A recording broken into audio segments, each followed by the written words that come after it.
Writing. When Jonah Pike walked up the front steps of the Hart Ranch with dust on his knees, a torn hat in his hands, and nothing in his pockets but a silver button and a folded prayer, every man in the yard stopped working to stare. He had no land, he had no cattle, he had no family name worth repeating in a bank office. His boots were cracked at the soles, his shirt had been mended twice at the shoulder, and the horse tied behind him was a borrowed sorrel with one cloudy eye. But he stood before Josiah Hart, the sternest rancher in Red Willow County, and said in a voice steady enough to still the wind, "Sir, I've come to ask for your daughter's hand." Behind the open kitchen window, Evangeline Hart froze with both hands sunk in a bowl of bread dough. She was 22, soft-faced, broad-hipped, strong-armed, and fuller in figure than any young woman in town was allowed to be, without becoming the subject of jokes. Men who lacked the courage to look her in the eye had called her too much woman for one saddle, big as a flour barrel, and the girl no poor man could afford to feed. Women with pinched smiles had told her she had a pretty face, then said the rest with silence. Evangeline had learned to move through the world as if every doorway were narrower for her than it was for others. So, when Jonah Pike said he wanted to marry her, the yard grew quiet for one breath, and then a snicker rolled from the blacksmith shed. Josiah Hart did not laugh. He was a widower with gray in his beard, a limp in his left leg, and a temper that had once made a horse thief crawl backward across a saloon floor. He looked Jonah over from hat brim to boot heel. He saw the poverty. Everybody saw that. But Josiah also saw the way Jonah kept his shoulders straight without puffing them up. He saw hands that were scarred from work, not gambling. He saw eyes that went once toward the kitchen window and then respectfully back to the father. "You understand what you're asking?" Josiah said. "I do." "You got a house?" "No, sir." "You got wages saved?" "Not enough to impress you." "You got cattle?" "No, sir." "You got a rich uncle lying dead somewhere with a will in your favor?" "No, sir." The hired hands laughed harder. Jonah did not smile. Evangeline stood behind the curtain, cheeks burning, not sure whether to be humiliated, frightened, or foolishly hopeful. Josiah leaned forward on his cane. "Then tell me, boy, what exactly do you have?" Jonah swallowed once. "I have two hands that know work, a back that won't quit, and a heart that has never looked at your daughter with shame." The laughter died so quickly even the chickens seemed to notice. Josiah turned his face toward the kitchen window. Though he could not see Evangeline behind the curtain, he thought of his late wife Ruth, who had died telling him not to let the world make their daughter small. He thought of every town picnic where Evangeline sat with children because young men would not ask her to dance. He thought of every dress she had sewn wider at the waist while pretending it did not hurt. Then he looked back at Jonah Pike. "My daughter," Josiah said, loud enough for every man to hear, "does not need a rich man. She needs a good one. The trouble is, poor men can lie about goodness, just as easy as rich men can buy praise." Jonah nodded. "Then test me." And that was the moment the story truly began. By sunset, the whole town of Dry Creek knew that a broke cowboy had asked for Evangeline Hart and had not been chased off the ranch. By supper, the barber had improved the story until Jonah had been found kneeling in the mud with tears in his eyes.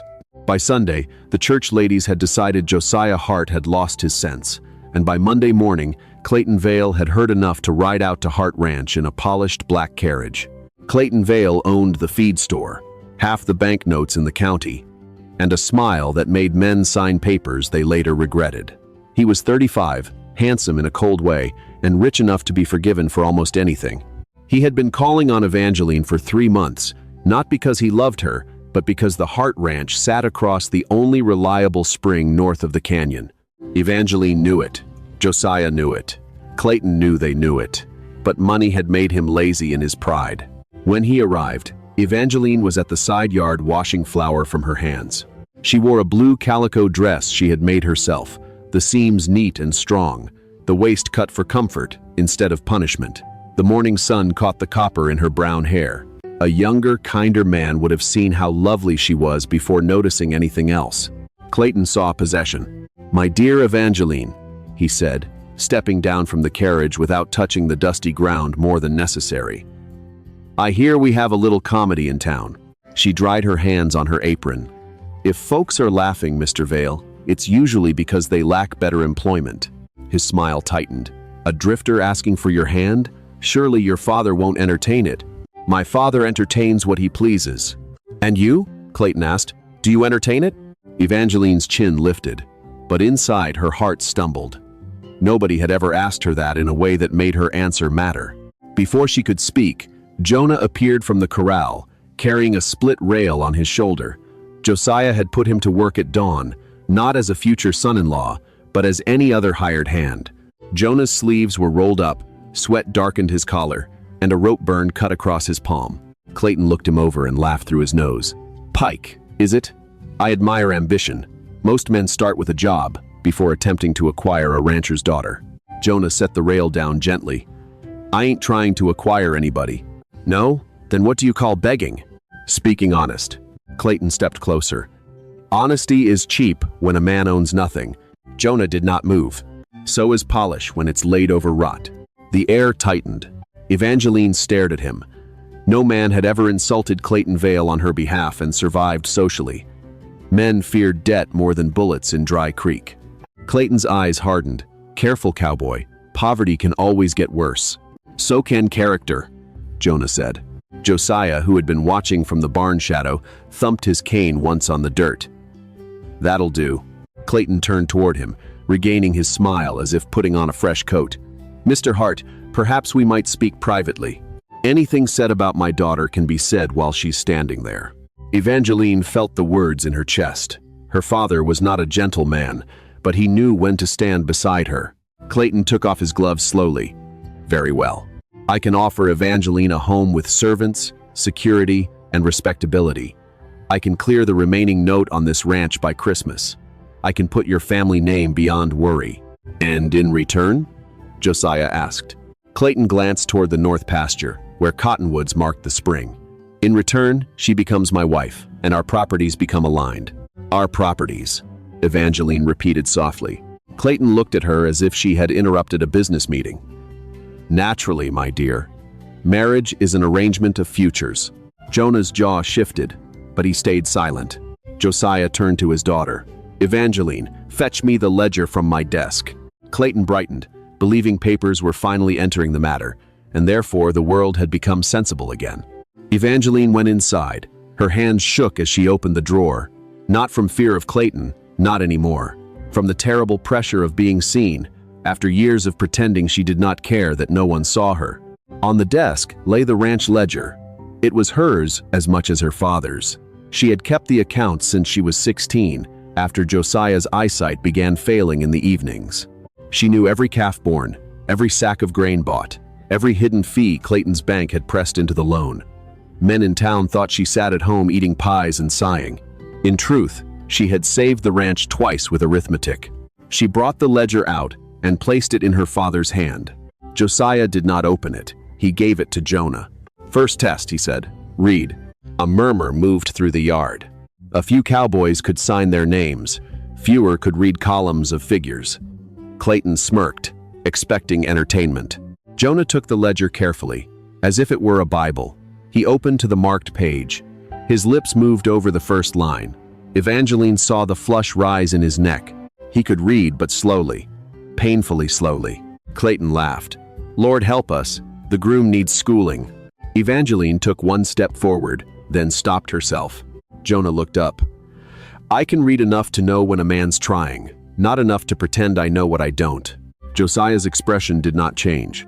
Then tell me what that page says. Jonah stared down again. He traced the columns with his finger, struggling. The yard watched him sweat. At last, he said, It says the Hart Ranch paid twice for the same freight charge in April, and here again in June. Different names, same amount. That ain't right. Clayton's smirk disappeared. Evangeline's heart jumped. She had noticed those charges too, but had not yet proved the pattern. Josiah took the ledger back. Not bad for a poor man. Jonah closed his hand around his torn hat. Being poor taught me to notice when money goes missing. That evening, Evangeline found him by the water trough, soaking his rope-burned hand. The sky had turned violet over the mesa, and the cattle were settling into dark shapes beyond the fence. You didn't have to answer, Clayton, she said. Jonah looked up. I reckon I did. Men answer him and lose credit. I don't have any credit to lose." She almost smiled. He stood quickly, then seemed to remember he should not loom over her, and stepped back. Evangeline noticed that. Most men either stared too long at her body or acted as though noticing her would be a sin. Jonah looked at her face and gave her room. "Why did you ask?" she said. He knew what she meant. Not why had he answered Clayton. Why had he asked for her hand? He looked toward the barn, toward the house, toward anywhere but her, then forced himself to meet her eyes. "Last spring," he said, "when the river crossing flooded, I was driving cattle for Mr. Hanley. One of the calves broke its leg in the wash. Men were ready to leave it. You came down from the ridge in that green dress, walked straight into mud up to your knees, and told 3 grown men how to splint the bone with willow bark and feed sack cloth." Evangeline remembered the calf. She did not remember Jonah. "You were there? I was the fool holding the rope wrong." She did smile then. Jonah's face softened. "You didn't ask who owned the calf. You didn't ask if anyone would thank you. You just couldn't stand to see something helpless suffer while men argued about profit." The smile faded from Evangeline's lips because kindness, when remembered accurately, can hurt worse than cruelty. "I'm not what people say I am," she whispered. "No," Jonah said. "You're not." She looked away. "You don't know all they say. I've heard enough to know they're poor judges." The words should have comforted her. Instead, they frightened her. Hope was a wild horse, and Evangeline had been thrown by it before. "My father will test you hard," she said. "He should. And if he refuses?" Jonah looked at his injured hand in the trough water. "Then I'll leave with respect, but I won't take back what I said." For 3 weeks, Josiah tested him. He sent Jonah to mend the north fence alone, where the wind could skin a man's patience raw. He gave him the meanest mare in the stable, a red-eyed creature named Temperance, who had thrown 2 riders and bitten a preacher. He made Jonah eat last with the hands and sleep in the tack room. He watched whether Jonah complained when given old coffee, whether he cursed when splinters drove into his palm, whether he stared at Evangeline like a prize already won. Jonah failed small things. He burned biscuits. He miscounted nails. He sang terribly when he thought no one could hear. He once stepped backward into a milk bucket and looked so ashamed that Evangeline had to hide behind the pantry door to laugh. But he did not fail the things that mattered. When a stable boy dropped a saddle and expected a beating, Jonah helped him lift it. When Temperance finally allowed him near, he did not brag.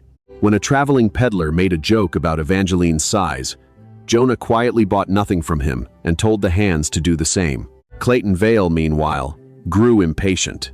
He began arriving with gifts Evangeline had not asked for: silk gloves too small for her hands, a parasol she would never use, a silver comb shaped like a swan. Each gift was less a kindness than a measurement. He wanted her to know he could buy delicate things. He wanted her to feel she was not delicate enough for them. One afternoon, he found her kneeling in the kitchen garden, tying up tomato vines with strips of old cloth. Her dress was plain brown, her sleeves rolled, her arms dusted with soil. "You ought not let Pike see you like that," Clayton said. Evangeline did not stand. "Like what?" "On your knees in the dirt. These tomatoes don't mind. A wife of mine would not garden like a hired woman." "That is fortunate," she said, tying another vine. "I am not your wife." Clayton's smile slipped. "Not yet." She rose then, slowly. She was tall enough to meet his eyes and broad enough not to seem fragile beneath his anger. "Not ever, Mr. Vale." He stared at her. Evangeline's heart pounded so hard she felt it in her throat. For years, she had softened refusals, made herself pleasant, swallowed anger, because big women were never allowed to be angry without being called monstrous. But something in her had shifted since Jonah stood in her father's yard and said he had never looked at her with shame. Clayton took a step closer. "You think that ragged cowboy loves you? Men like him love opportunity. You are a door to land he could never earn." Evangeline's face warmed, but she did not retreat. "And what am I to you?" she asked. Clayton's eyes moved once over her body, quick but cruel. "A sensible arrangement." She nodded, as if he had finally spoken plain. "Then I thank you for your honesty." He left with his jaw set and his gloves crushed in one fist. That night, Clayton visited the bank office after dark. Inside, under lamplight, he opened a drawer that did not belong to him and removed a folder marked "Heart Note." He had not built wealth by waiting for doors to open. He had built it by finding hinges. By the next week, a notice arrived at the ranch. Payment due in 30 days. Full balance required. Failure to pay would result in foreclosure. Josiah read the letter twice, then sat down heavily in his chair. Evangeline stood behind him, one hand pressed to the backrest, the room tilting in front of her. "That note isn't due until spring," she said. "According to this, the bank has called it early. They can't. They can, if the contract says they can. It doesn't."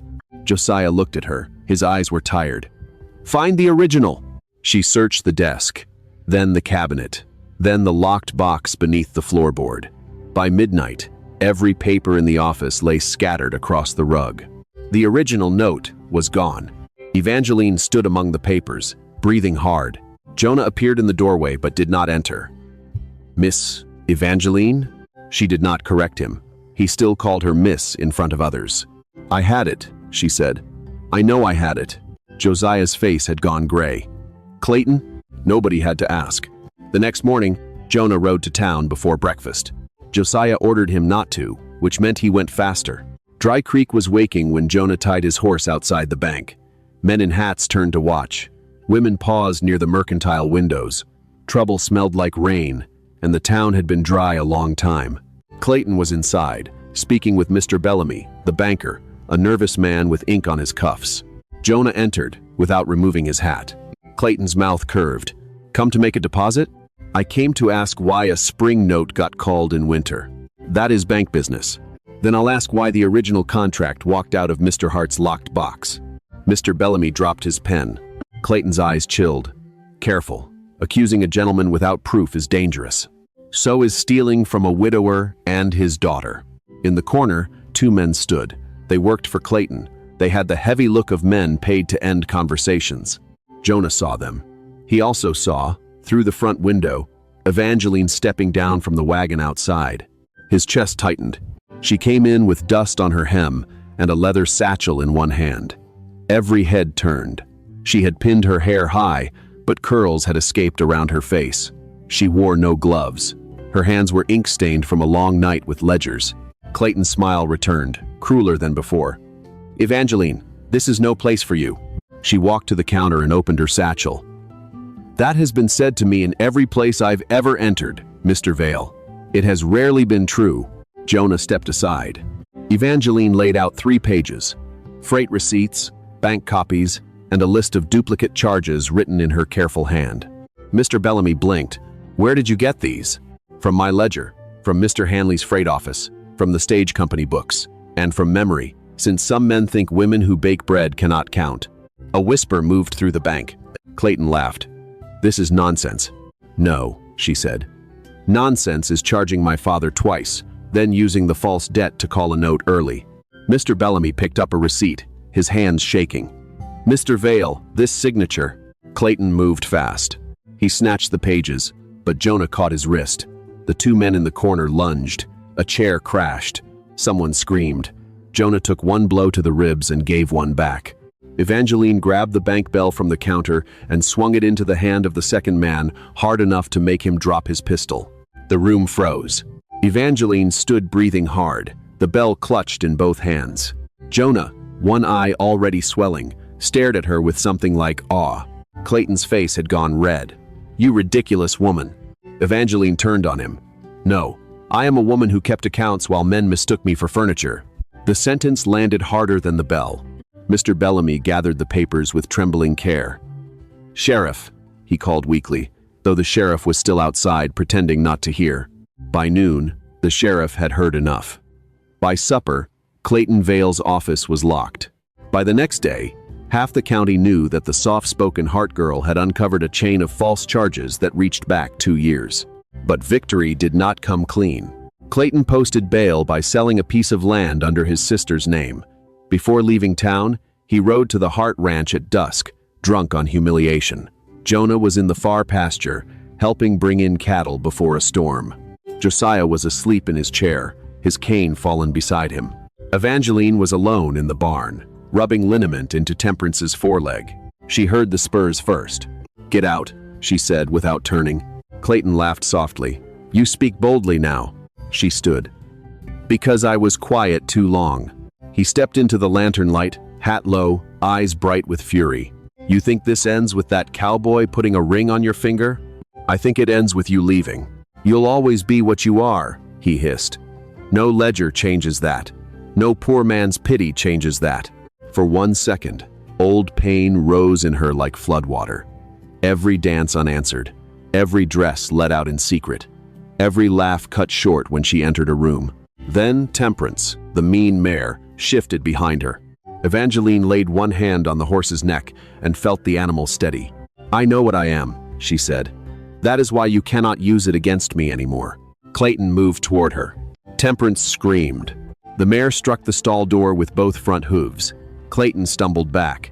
Evangeline seized the pitchfork beside the wall and held it level. Not wildly, not desperately, but with the calm of a woman who had been underestimated for the last time. Another step, she said, and I'll pin your coat to the dirt and let the sheriff sort out how close I came to your skin. Clayton froze. Behind him, Jonah's voice cut through the barn. I'd listen to her. He stood in the doorway, soaked from rain, hat gone, revolver still in its holster. He had not drawn because Evangeline did not need rescuing from a man she had already stopped. Clayton saw that. It enraged him more than any pistol would have. You'll regret choosing him, Clayton spat. Evangeline lowered the pitchfork only a little. No. I regret every day I let men like you decide whether I should feel grateful for crumbs. The storm broke then, thunder rolling over the roof. Clayton left into the rain. Jonah waited until the sound of hoofbeats faded before he came closer. You hurt? No. He nodded. Good. She looked at him, rainwater dripping from his hair onto his bruised face. You didn't draw. You had him. That was the moment Evangeline Hart fell fully in love with Jonah Pike. Not because he would fight for her, because he knew when not to. The next 2 weeks changed the Hart Ranch. Men who once laughed at Jonah now worked beside him without smirking. Mr. Bellamy produced a copy of the original note from bank archives, and the early foreclosure vanished like smoke. Clayton's remaining accounts were examined, and several ranchers discovered they had been paying debts fattened by lies. But Evangeline noticed something else. People in town had begun speaking to her as if she were suddenly intelligent, as if her mind had arrived only when they had proof of it on paper. She did not know whether to be pleased or angry. Most days she was both. At church, Mrs. Pritchard touched her arm and said, "We never knew you had such a head for numbers."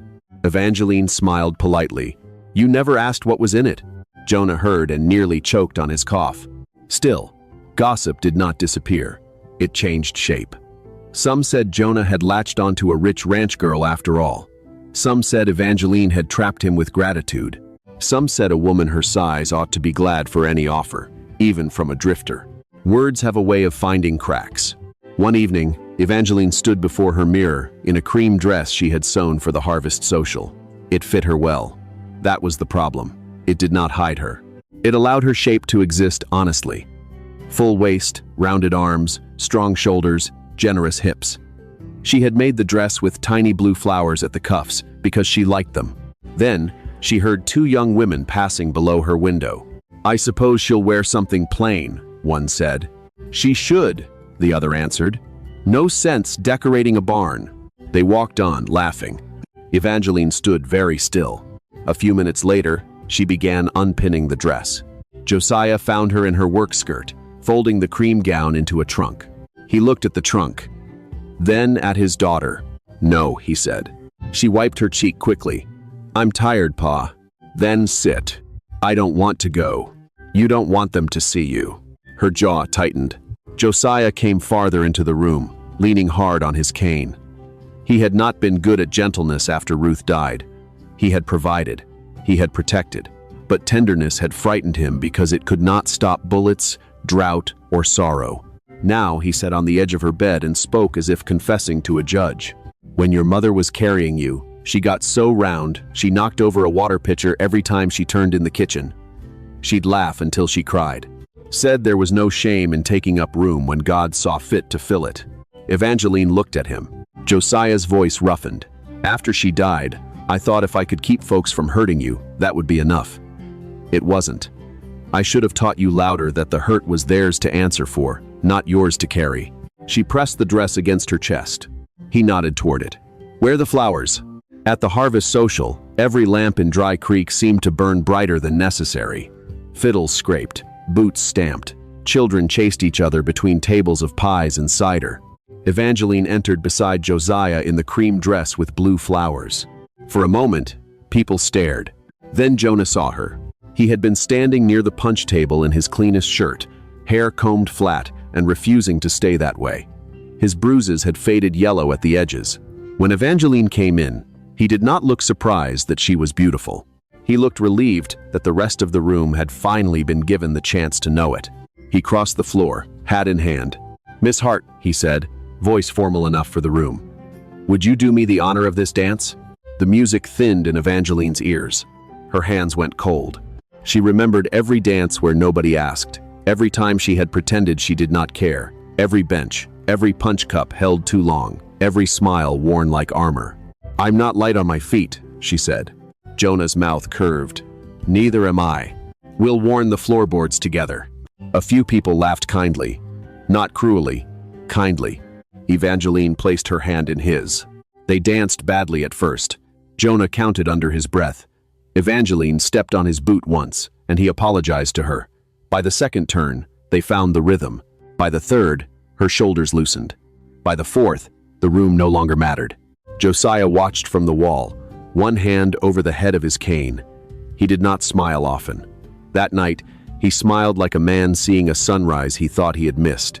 The song ended. Applause rose, awkward at first, then real. Clayton Vale entered during the applause. He had shaved, dressed well, and armed himself with pride. Beside him stood a deputy from the next county and a thin lawyer with a satchel. Dry Creek quieted. Clayton removed his hat. "Forgive the interruption. I have come to settle a public lie with public truth." Jonah stepped in front of Evangeline by instinct. She touched his arm. He stepped beside her instead. Clayton saw it and hated them both. The lawyer opened his satchel. "Mr. Vale has been accused of financial misconduct without lawful judgment. Furthermore, he holds a signed claim regarding the north spring of the Hart property, transferred as collateral." "That's a lie," Josiah said. Clayton smiled. "Is it?" The lawyer unfolded a document. Evangeline's breath caught. It bore her father's signature, or something close to it. Josiah stared. "I never signed that." Clayton addressed the room. "An old man's memory is a fragile thing." Jonah's fists tightened. Evangeline looked at the paper, then at the ink, then at the fold pattern. "May I see it?" she asked. The lawyer hesitated. Clayton shrugged. "Let her. She enjoys numbers and paper." Evangeline took the document. The whole room waited. For several seconds, she said nothing. Then she smiled. It was not a sweet smile. "This is not my father's signature," she said. Clayton sighed theatrically. "Of course you would say that. It is my mother's ink." The room shifted. Evangeline held the page toward the light. "My mother mixed walnut shell into her ink because store ink faded too quickly in damp weather. After she died, Pa never used it. He hated the smell." She turned the paper. "This signature is dated 1889. My mother died in 1886. The lawyer went pale. Clayton's smile vanished. Evangeline continued, voice steady now, strong enough for the back wall. "And this paper was folded into fourths before it was signed. My father signs first, folds second. He says a man who folds before signing is hiding from the page." Josiah's eyes shone. The deputy took the document from her, then looked at Clayton. "Mr. Vale, I believe you'd better come with me." Clayton backed up. "This is absurd." "No," Evangeline said. Absurd was believing a woman could run a ranch ledger for 6 years and not know the smell of her own mother's ink. For the first time, nobody laughed at Clayton because they feared him. They laughed because they did not. He was led out under the same lamps that had once made him look untouchable. The social did not resume right away. People stood in the uncomfortable silence that follows the fall of a man they had all helped keep tall. Then, Mrs. Pritchard, red-eyed and ashamed, walked to Evangeline and said, "My dear, I owe you an apology." Evangeline looked at the woman, then at the room full of people waiting to see whether she would be gracious enough to release them from guilt. She thought of crumbs. She thought of silence. She thought of the girl she had been, sitting alone at dances, pretending not to want music. "You do," she said. Mrs. Pritchard blinked, then nodded. "Yes, I do." Others came. Not all. Some pride is harder than desert stone, but enough. Later, under the stars behind the hall, Jonah found Evangeline near the hitching posts, breathing cool night air. "You all right?" he asked. "I think so. You were something in there." I was angry. "Good." She laughed softly. Most men don't say that. Most men are scared of women who know the truth. She looked at him. "Are you?" "Yes," he said. Her eyebrows lifted. Jonah stepped closer, nervous now in a way no fight had made him. "But not because I want you smaller. Because if you know the truth, you'll know I'm still poor, still slow at reading, still likely to burn biscuits, and still asking for more than I have a right to." Evangeline's eyes softened. "And what are you asking now?" He reached into his vest and pulled out a ring made not of gold, but of braided silver wire. At its center sat a tiny blue glass bead, the same color as the flowers on her dress. "I sold my saddle," he said quickly. "Not Temperance's. Mine. It ain't much." She stared at the ring. "I don't want you grateful," he said. "I don't want you cornered. I don't want your land unless you ask me to mend a fence on it. I want to build something with you, even if it starts with rented rooms and bad coffee. But if you say no, I'll still stand up when folks speak low of you. That part don't depend on you marrying me." Evangeline could not answer at first. In the hall, the fiddle began again. She thought love would arrive as rescue, if it came at all. She had been wrong. Love had arrived as witness, as room, as a man who stood beside her, not over her, as a poor cowboy with cracked boots who knew her worth before the town required proof. "Yes," she said. Jonah blinked. "Yes?" "Yes, Jonah Pike. But I am not being handed from my father to you. No, ma'am. And I will keep the ranch books. I was hoping you would. And if you burn biscuits, I will not pretend they are good. I'd distrust you if you did." She held out her hand. The ring fit because he had not guessed. He had asked Josiah for one of her old sewing thimbles and measured carefully with a strip of leather. That small fact undid her more than the proposal. When they returned to the hall, Josiah saw the ring before anyone else. He stood slowly. The room quieted again. Jonah went to him, not triumphant, not smug. "Sir." Josiah looked at his daughter first. "This your choice?" Evangeline lifted her chin. "It is." Then Josiah looked at Jonah. "You still poor?" "Yes, sir." "Still stubborn?" "Yes, sir." "Still planning to love my daughter without shame?" Jonah's voice deepened. "Every day I'm given." Josiah nodded once.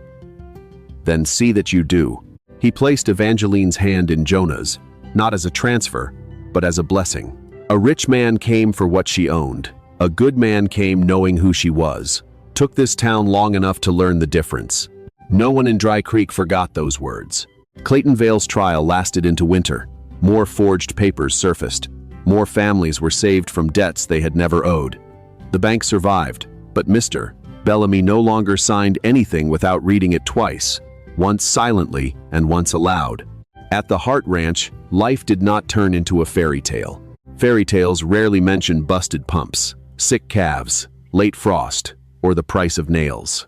Jonah moved into the bunkhouse until the wedding and worked harder than any man there because he knew some eyes still waited for him to fail. Evangeline kept the books, trained Temperance into the finest cutting horse in the county, and started teaching 3 ranch girls arithmetic on Saturday mornings. At first, their mothers sent them because numbers were useful for store accounts. Soon, the girls came because Miss Evangeline taught them to take up space at a desk without apology. Spring came green over the valley. On the morning of the wedding, Evangeline stood before the mirror in a dress of soft ivory cotton, not white silk from a distant city, but fabric she could breathe in. Her hair was pinned with blue ribbon. Her cheeks were full, her arms strong, her waist honest beneath the cloth. For the first time in her life, she did not search the mirror for what the world might mock. She looked for herself. Josiah knocked on the door frame. "You ready?" She smiled. "I believe I am." Outside, the whole ranch had gathered beneath the cottonwoods by the spring Clayton had tried to steal. Jonah stood waiting in a dark coat borrowed from a man twice his age and altered by Evangeline's own hands. His boots were still cracked, though polished. His hat was still torn, though brushed clean. When he saw her, he cried. Not loudly, not dramatically, just one quick, helpless shine of tears that he tried and failed to hide. Evangeline saw it and laughed because joy had to go somewhere. The preacher spoke of patience, labor, fidelity, and grace. The wind moved through cottonwood leaves. Temperance, tied nearby with a garland around her neck, behaved herself as if she understood solemn occasions. When the preacher asked if anyone objected, a little boy from the ranch shouted, "Only if there ain't cake," and the whole gathering broke into laughter. There was cake. There was music. There was dancing in broad daylight. Mrs. Pritchard brought a pie and an apology written in careful ink. Mr. Bellamy brought a new ledger as a wedding gift. The hired hands brought a cradle, which embarrassed everyone until Jonah explained too quickly that it could also hold blankets, and Evangeline laughed until she leaned against him. At sunset, Josiah stood alone near the spring. Evangeline found him there. "You're thinking of Mama," she said. "Always do on days that matter." She would have liked him. She would have tested him worse. Evangeline smiled. Yes, she would. Josiah looked toward Jonah, who was helping a child retrieve a paper flower from a low branch. "He ain't rich." "No, you could have had easier." She watched her husband kneel in the grass so the child would not feel small. "I don't think easier is the same as better." Josiah nodded. His eyes were wet, and for once, he did not hide it. Years later, people would still tell the story in Dry Creek. Some told it as the tale of a poor cowboy who won a rancher's daughter. Some told it as the fall of Clayton Vale. Some told it as proof that forged ink could betray a thief. But those who understood told it differently. They said Evangeline Hart had never been a woman waiting for a man to give her worth. She had always been worthy. The poor cowboy's gift was not that he made her valuable, but that he saw what had been true before he arrived. And whenever someone in town grew too impressed by a fine coat, a fat purse, or a polished name, old Josiah Hart would tap his cane against the floor and say the sentence that had outlived scandal, wedding bells, and every cruel joke ever spoken in whispers. "A daughter does not need a rich man," he would say. "She needs a good one, and if the world cannot tell the difference, then the world is poorer than he ever was." A good life is not measured by what someone owns, but by how they stand beside others when the room turns cruel. Evangeline's courage, Josiah's faith in character, and Jonah's patient love remind us to look deeper, speak kinder, and let people grow without shame. Sometimes, the richest home begins with honest hands, a brave heart, and one person who truly sees us. A small note for you. This story was created and fictionalized by AI for your entertainment, while also sharing a positive life lesson.